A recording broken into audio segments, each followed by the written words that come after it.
We're going to find out massive evidence of weapons of mass destruction, massive evidence of weapons of mass destruction. All those things that you predict are going to come true, and a lot of people that have been laying out the case against this are going to be very embarrassed. Intelligence gathered by this and other governments leaves no doubt that the Iraqi regime continues to possess and conceal some of the most lethal weapons ever devised. Iraq provided training in these weapons to Al-Qaeda. Listen, these folks are determined. These are killers. They chop people's heads off.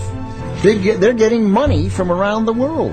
They're getting recruits. It turned out, as we discovered later, that a lot of the sourcing that had been attested to by the intelligence community was wrong. I deeply regret that the information I presented, which was multi-source, was wrong. We thought he had weapons of mass destruction. Turns out he didn't. Those weapons of mass destruction got to be somewhere.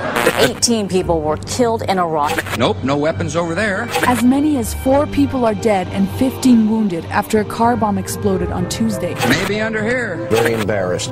In light of the fact that we did not find the weapons of mass destruction, would you do the same thing all over again? Would you do the same thing all over again? We rested our case on the existence of weapons of mass destruction. I think without that weapons of mass destruction case, the justification would not have been there. It has nothing to do with national security. Matter of fact, our national security is more jeopardized by permitting this to happen because we're liable to start a war. We're liable to have our military men killed. We're liable to have more attacks on us by terrorists. I do not think it's effective. I think it drums up more anti-American hostility. I see no threat to our national security.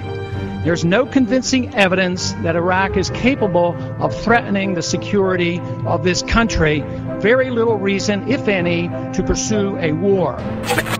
The Iranians have repeatedly said they want to wipe Israel off the map. Take military action to keep Iran from having a nuclear weapon. You have to take whatever steps are necessary to break its capacity to have a nuclear weapon. The Iranians are the existential threat to the state of Israel. Without a shadow of a doubt. Leaves no doubt. Iran will take a nuclear weapon. They will use it to wipe our ally Israel off the face of the map. It's another Iraq coming. There's war propaganda going on. To me, the greatest danger is that we will have a president that will overreact. Washington's enemy is an enemy that doesn't exist. This wild goal to have another war in the name of defense is the dangerous thing. But there's nothing that indicates that Iran is really building a bomb. They produced information that led you to believe that, but they have no evidence. We might not be able to trust the IAEA. They say that the source is actually a single source. The sourcing was wrong. Will not tell us where that source is coming from at all. The provenance of that source has not been established. Just like we did in Iraq, build up the war propaganda. There was no Al-Qaeda in Iraq. Okay. It's time we quit this.